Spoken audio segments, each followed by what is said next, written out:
नमस्कार सर्वांना. श्री स्वामी समर्थ. आजच्या व्हिडिओमध्ये आपण श्रावण महिन्यामध्ये गाईला काय खायला दिल्याने आपले दुःख दारिद्र्य नाहीसे होईल, आपल्याला पुण्य प्राप्त होईल याविषयीची कथा पाहणार आहोत. माता देवी पार्वती भगवान शिवाला म्हणते, हे भगवान, श्रावण महिन्याच्या उपवासात गाईला कोणते फळ खायला दिल्याने पुण्य प्राप्त होते?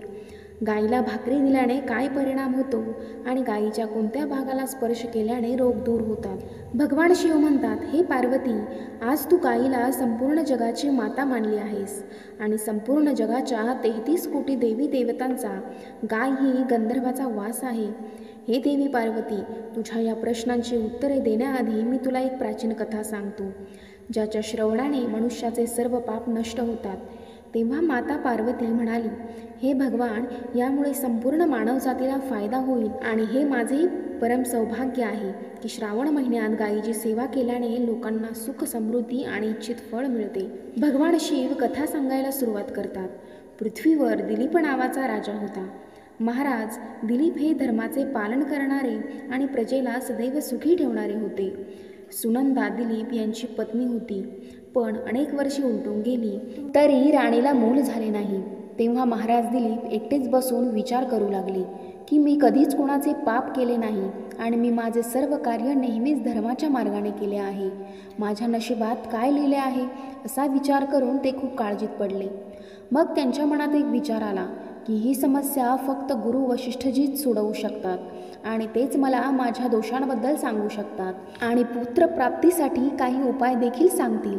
महाराज दिलीप आपल्या पत्नीसह आश्रमात गुरु वशिष्ठजींच्या आश्रमात पोहोचले. वशिष्ठजींनी महाराज दिलीप यांचे स्वागत केले.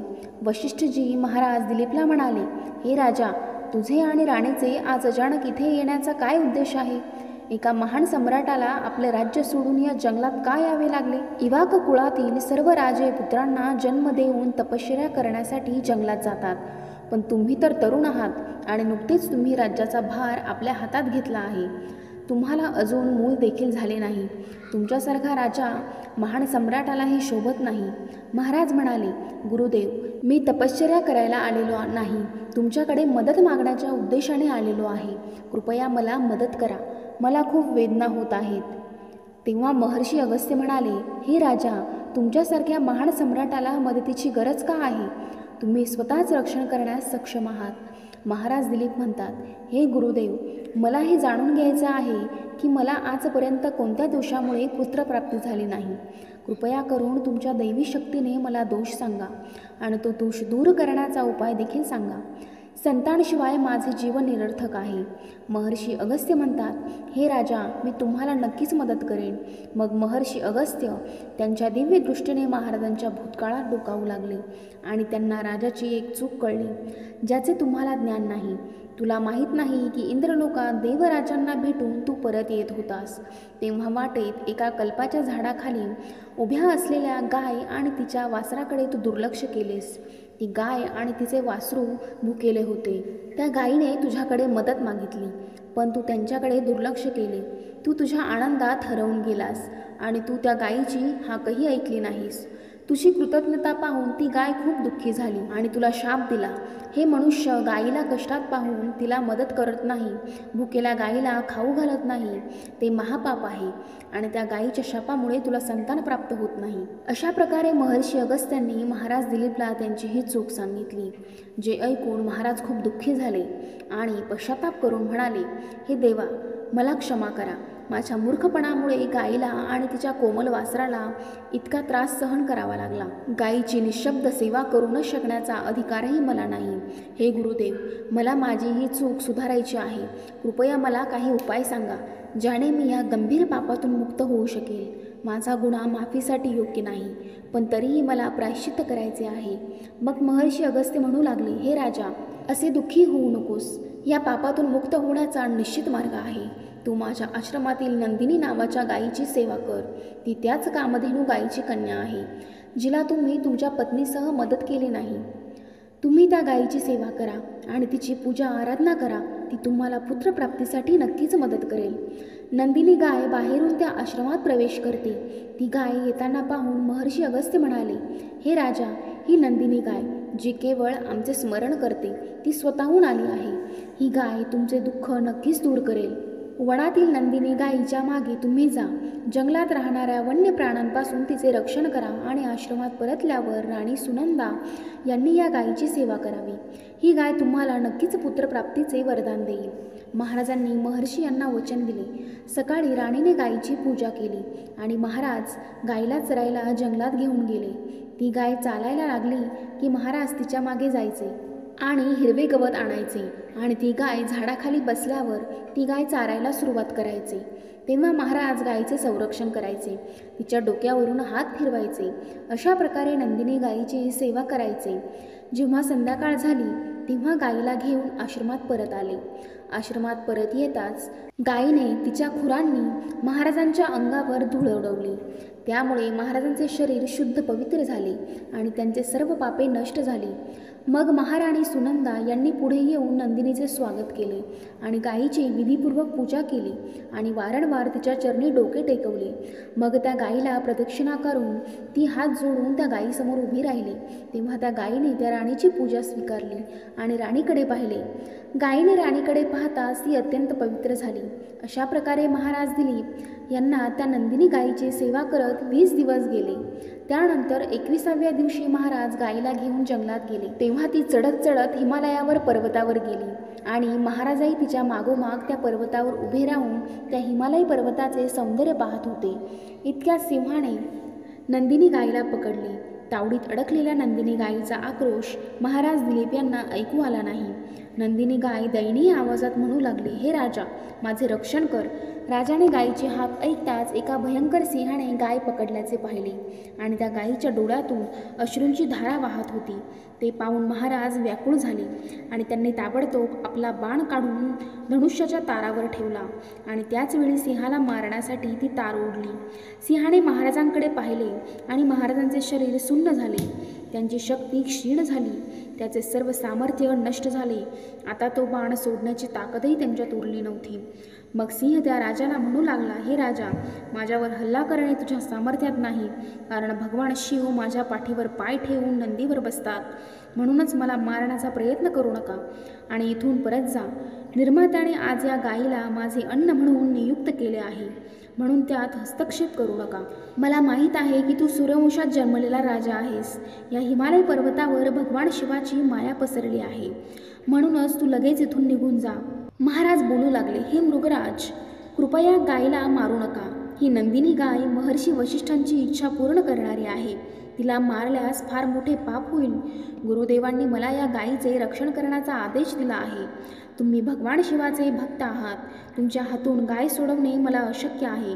म्हणूनच हे मृगराज, या गायीच्या बदल्यात मी तुला माझे शरीर अर्पण करतो, म्हणजे तुझी भूक भागेल आणि या गायीचेही रक्षण होईल आणि माझे वचनही पूर्ण होईल. गायींच्या रक्षणासाठी माझ्या प्राणांची आहुती दिल्यानेच मला उत्तम मार्गाची प्राप्ती होईल. असे बोलून राजाने हात जोडून सिंहासमोर बसले आणि डोळे मिटले. तेव्हा अचानक राजाला शब्द ऐकू आले, बेटा उठ. तुझ्या सेवेने, कृतज्ञतेने आणि धर्माचे पालन केल्याने मला खूप आनंद झालेला आहे. हे ऐकून राजा उठून उभा राहिला आणि समोर गाय पाहिली आणि सिंह कुठेच दिसत नव्हता. तेव्हा नंदिनी गाय राजा दिलीपला म्हणू लागली, हे राजा, मी माझ्या भ्रमाने सिंहाचे रूप धारण केले आहे. मी तुझी परीक्षा घेतली. यमराज तुला पकडण्याचा विचारही करू शकत नाही. तू माझ्या रक्षणासाठी जीव द्यायला तयार होतास, म्हणूनच मी तुझ्यावर खूप आनंदी आहे. आता तू मला वरदान माग. तुझी जी इच्छा आहे ती मी नक्कीच पूर्ण करेन. असे सांगून महाराज दिलीप म्हणाले, हे गाई, तू माझ्या मनातील इच्छा जाणून घे. कृपया मला पुत्रप्राप्तीचे वरदान दे. नंदिनी गाय म्हणाली, बेटा, त्या पाण्याच्या कुंडात माझे दूध आहे, ते पिऊन घे. याने तुला एक अत्यंत हुशार व प्रतिभावान पुत्र प्राप्त होईल. महाराज दिलीप म्हणाले, हे माते, तुझे गोड वचन ऐकून मी तृप्त झालो आहे. आता तू माझ्याबरोबर आश्रमात ये. मी तुझी पूजाविधी पूर्ण करून मी तुझे अमृत समान दूध पितो. त्यानंतर महाराज दिलीप त्या गायीला आश्रमात घेऊन गेले. तेव्हा राणी सुनंदाने त्या गायीची पूजा केली. तेव्हा गाय म्हणाली, हे राणी, जर तू माझ्या पाठीला हात लावलास तर तुला खूप हुशार, बलवान आणि विद्वान मुलगा मिळेल. त्यानंतर राणीने गायीच्या पाठीला स्पर्श केला आणि तिचं अमृतसारखं दूध प्रसाद म्हणून ग्रहण केलं. त्यानंतर राणीने विधिवत गायीची पूजाविधी केली. राजा आणि राणीने श्रावण महिन्यात उपवासाला गायीला केळीचा प्रसाद खायला दिला. त्यामुळे त्यांचे इतर दोषही नष्ट झाले आणि पुण्यप्राप्ती झाली. त्या दोघांचा आनंद पाहून महर्षी वशिष्ठ म्हणाले, हे राजा, आता ही गाय तुमच्या दोघांवर प्रसन्न आहे. जो कोणी गायीची सेवा करेल, तिची प्रदक्षिणा करेल, त्याची मनोकामना नक्कीच पूर्ण होईल. जो कोणी गायीचे रक्षण करतो त्याला कधीच दुःख येत नाही. गायीचे दूध पिणारा सर्व रोगांपासून दूर राहतो. जो गायीच्या पाठीवर हात फिरवतो, तिच्या कुबड्याला स्पर्श करतो, जो गायीचे दान करतो, त्याचे सर्व दोष आणि पाप नष्ट होतात. गाय सर्व पापांचा नाश करणारी आणि सर्व इच्छा पूर्ण करणारी आहे. म्हणून नेहमी तिचे रक्षण करावे, तिची पूजा केली पाहिजे. असे केल्याने मनुष्याला सर्व सुखाची प्राप्ती होते आणि त्याचे दारिद्र्य नाहीसे होते. जी स्त्री गायीला भाकरी पोळी खायला देते, तिला सौभाग्य प्राप्त होते. गाय ही समस्त पापांचा नाश करणारी आणि सर्व इच्छा पूर्ण करणारी आहे. त्यामुळे गायीचे रक्षण तसेच तिला भोजन खायला द्या. इतके केल्याने सुद्धा मनुष्याला ऐश्वर्य प्राप्त होते, दारिद्र्याचा नाश होतो. अशा प्रकारे महाराज दिलीप यांनी गायीची सेवा केल्यामुळे त्यांना पुत्र प्राप्त झाला. त्या मुलाचे नाव रघु ठेवण्यात आले. त्यानंतर त्यांचा वंश रघुवंश या नावाने प्रसिद्ध झाला. भगवान शिव म्हणाले, पार्वती, आता मी तुला सांगतो की श्रावणात गोमातेला केळीचा प्रसाद खायला दिल्याने तसेच श्रावण सोमवारच्या दिवशी व्रत करताना जर कोणी गोमातेला केळीचे फळ खाऊ दिले तर त्यांची सर्व पापे नष्ट होतात. तो सर्व दुर्गुणांपासून मुक्त होतो आणि त्याचे श्रावणातील व्रत देखील सफल होते. केळीचे फळ गायीला खूप प्रिय आहे. म्हणूनच हे फळ श्रावण महिन्यात किंवा श्रावण सोमवारी गायीला खाऊ घालावे. जो माणूस रोज गायीची सेवा करतो, तिला केळीचे फळ खाऊ घालतो, त्याला चांगली गती मिळते. गायीचे शेण, मूत्र, दूध आणि तूप हे 6 अवयव मिळतात. हे अत्यंत पवित्र आणि शुद्धीकरणाचे साधनही आहेत. गायीच्या शेणापासून बिल्ववृक्ष जन्माला आला, ज्याच्यात माझे अस्तित्व आहे. गायीच्या शेणापासून कमळाच्या बीजांचा जन्म झाला. गोमूत्रापासून घुगुल तयार झाले, जे दिसायला आनंददायी आणि सुगंधाने परिपूर्ण आहे, जे सर्व देवांचे अन्न आहे. जगातील मूळ तुपापासून अमृत तयार होते, जे देवतांच्या समाधानाचे साधन आहे. गायीद्वारे यज्ञ केला जातो. भगवान शिव म्हणतात, हे देवी पार्वती, गायीच्या शरीरात 33 कोटी देवी देवतांचा वास आहे. ही अत्यंत पवित्र, निर्मळ, शांत, निष्पाप जीव आहे. वेदांमध्ये गायीला सर्वांचे पालनपोषण करणारी कामधेनू गाय म्हटले जाते. फक्त तिला बघूनच माणसाची पापे नष्ट होतात. म्हणून कधीच निष्पाप गायीचा छळ करू नये. गायीला कधीच मारता कामा नये. गायीला मारणे हे शास्त्रात सर्वात मोठे पाप मानले गेलेले आहे. त्यांच्या घरी गायीपासून मिळणारे पंचगव्य जर तुम्ही घरात ठेवले तर त्यांच्या घरात कधीही दुःख किंवा गरिबी येणार नाही. जो व्यक्ती दररोज कोणत्या ना कोणत्या प्रकारे गायीची सेवा करतो, जी स्त्री पहिली पोळी भाकरी गायीसाठी करावी आणि तिला ती खायला दिल्याने ती सदा सौभाग्यवती राहते. तसेच शास्त्रात गायीला लक्ष्मीचे रूप मानले जाते. अनेक ऋषी आपल्या झोपडीत गायी दान करत असत. गायीचे दान हे सर्वश्रेष्ठ दान आहे.